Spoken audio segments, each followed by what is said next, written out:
Hello and good evening, everyone. I found it was a perfect time to make another video installment to my series on vintage 35mm single lens reflex film cameras that you find in your parents' attic or your grandparents' basement or at a yard sale. Today I have an interesting video for you. This is a rather obscure camera in that you don't really find it a lot. So I went to my local consignment shop here in town, and they always have a great selection of film cameras available to purchase. And I came across this camera, which came with an added bonus that I'll show you in just a couple of seconds here. But I found this Honeywell Pentax ES film camera with a super multi-coated Takumar 55mm 1.8 lens. And to my surprise, came with this, the original owner's manual from when the camera was originally released in 1972. This is one of the first cameras to advertise and include a through-the-lens metering system automatically.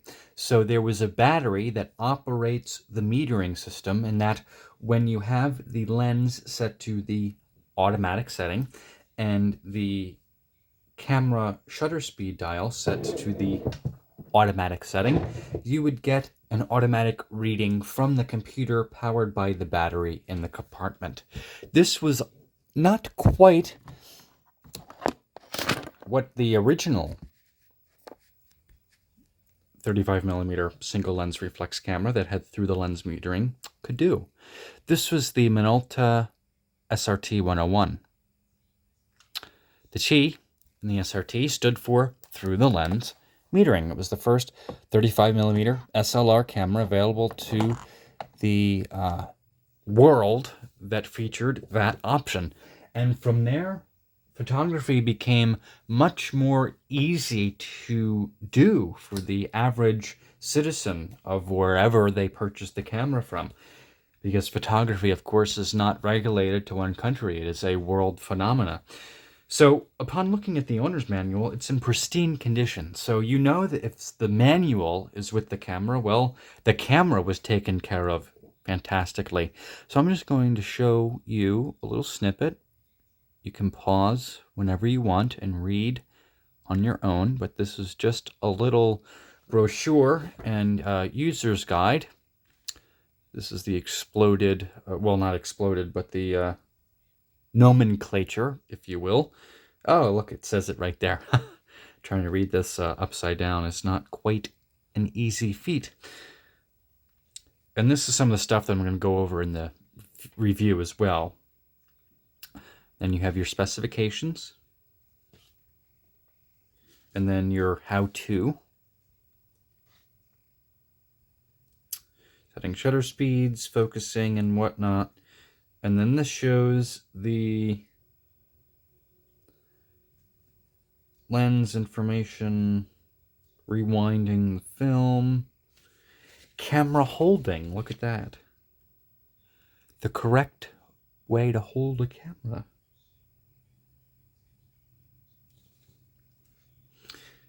And then through the back here, it shows you basically your purchase options. You'd call in to your distributor, your retailer, and you'd ask for the part numbers, filters, and look, it even has bellows.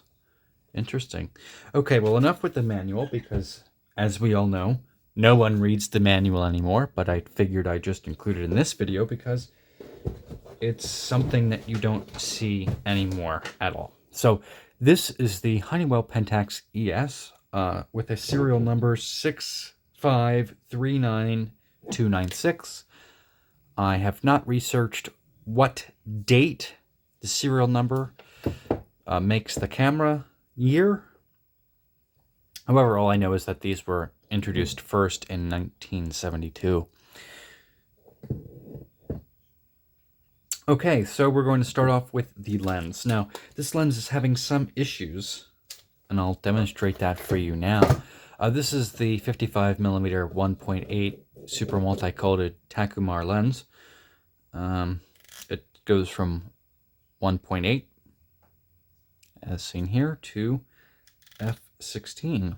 And normally I would show you the stop-down steps of the lens, but the auto manual switch for the lens is locked in place. It's got lockjaw or something like that, so I can't really move it that well, but I do have a 50mm 1.4 and showing you the difference there in how this should operate, you know, standard. And then if you put it into the manual modes, well, it doesn't really show. Excuse me. This is manual mode. The other one is auto mode. The word that you see is the mode that it's in. So this is manual mode where you can visually see the changes. This is automatic mode where you cannot. So it's caught currently in automatic mode, which will make it difficult, absolutely, to shoot with, because this camera does operate with the battery, which is optional, and that is the battery for the automatic shooting mode. So this requires an A544 battery from Energizer, inserted with the positive sign facing upward. And upon putting the lens on the camera, you can't really move the shutter, the aperture blades all that well. I'm not sure what's going on. Maybe it has to do with being in the auto mode, but we'll just leave the 50mm 1.4 on for now, as we have no issues with this lens, where it should move freely. So the lens needs a little bit of work. It's unfortunate because you don't see the 55mm all that much. At least I haven't, or I don't. I've been collecting cameras for a considerably long period of time now. Anyway, let's go to the operation. So let's start from your right to your left. This is the advanced lever. You advance the lever to activate the shutter. Let's go through the shutter speeds. That was at 1,000th of a second, so I'll see with the lens stop down. This is 1/500th, 1/250th, 1/125th of a second, 1/60th of a second, which is the flash sync speed. There's a little hot shoe up here with an X indication, putting your electronic flash there.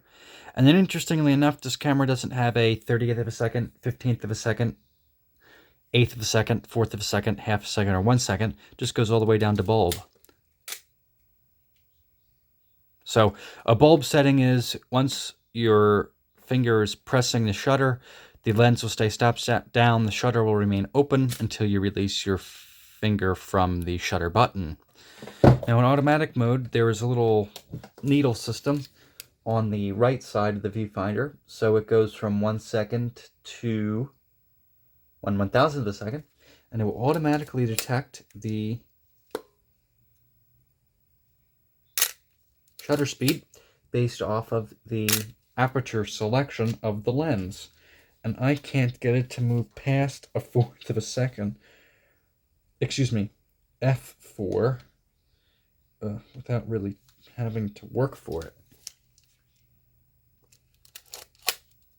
Okay, but the battery does work. It just needs a little bit of use after probably not being worked with in a long time. Well, that's the that's your right side. Moving to the your left side now. This is the rewind knob. You pull up on the knob to expose the back of the camera. Additionally, there is an indicator for the type of film that you put in here. I believe that's color, that's black and white, and that's empty. Correct me if I'm wrong in the comments. This is the exposure compensation. So you push down on this button, move the entire selector, and then this is your ASA. So you pull up on the outer ring and move clockwise or counterclockwise. If you're using a film speed of 200, you leave it at 200. If you're using a film speed of 400, you put it at 400, and so on. Over here is the stop down lever, so you can take a reading of your subject or scene while you're framing your shot. Make sure that the settings are correct. These are the flash bulb and electronic flash connections. Some electronic flashes have an external wire that looks kind of like a microphone jack, but not quite. It goes into one of these shoe ports, depending on if you're using conventional flash bulbs or electronic flash powered by batteries, or just the cable itself. Now here's your film transport. Going from your side, because this is the way you're going to be looking at it, you put the film really upside down so that the leader faces this way. Now the leader of the film is the start of the film. This is a spent cartridge, so you don't see a leader, but it's a little piece of purple or brownish film. That's what it is. It's the film. Then you extend it all the way over here. Little sprocket holes, strips here in the sprocket gear. You have to align the other sprocket with the holes in the film itself, and then you advance a couple of times. Oops. I have it in the automatic mode. Advance a couple of times, make sure that the film is transporting well, and then on the other side you have your pressure plate. Now this is a spring activated plate that sits against the back of the film to make sure that there are that there is tension, that there's no waviness to the film, so you don't get interesting or weird effects that you might not want. It keeps the film as flat as possible. Let's see. On the bottom here is your rewind button. You click this button in. Once the film advance indicator gets to the number of shots that are on the film, so you'd advance until this reaches 24, or you cannot physically pull this advance lever back far enough. Of course, that means your film's done. You click this button here, and then you rewind this knob. You open up this lever here, and you move the knob in the direction of the arrow to rewind the film. The tension will increase toward the end of the film strip. You'll feel a release, and then you can either advance the film leader into the canister or leave it out if you do self-processing. But for those of you who are looking at this video for an operations guide, you don't know how to do that yet, which is fine. I might do a video series on how to develop your own film at some point. I did years ago when the coronavirus pandemic started, just because I was going stir crazy and didn't know what the hell to do in my free time except to develop film that I had shot at school before the China virus took over. Okay, let's see. And I love the brassing. Of course, every film camera of this era that is black has some amount of brassing. Even my beloved Nikon F3 has some brassing on it. Even has a little character dent. Not from me, but this is one of my trusty cameras. I love it. Absolutely love it. But yeah, this is another one to the collection. And of course, if you have any questions or want to make any corrections or critiques, please do so in the comments. I'm open to any recommendations to keep this channel flowing and to keep the viewers interested. So please like, comment, and subscribe, and be on the lookout for the next video in a couple of months or maybe a couple of years. I don't know. Thank you. Bye-bye.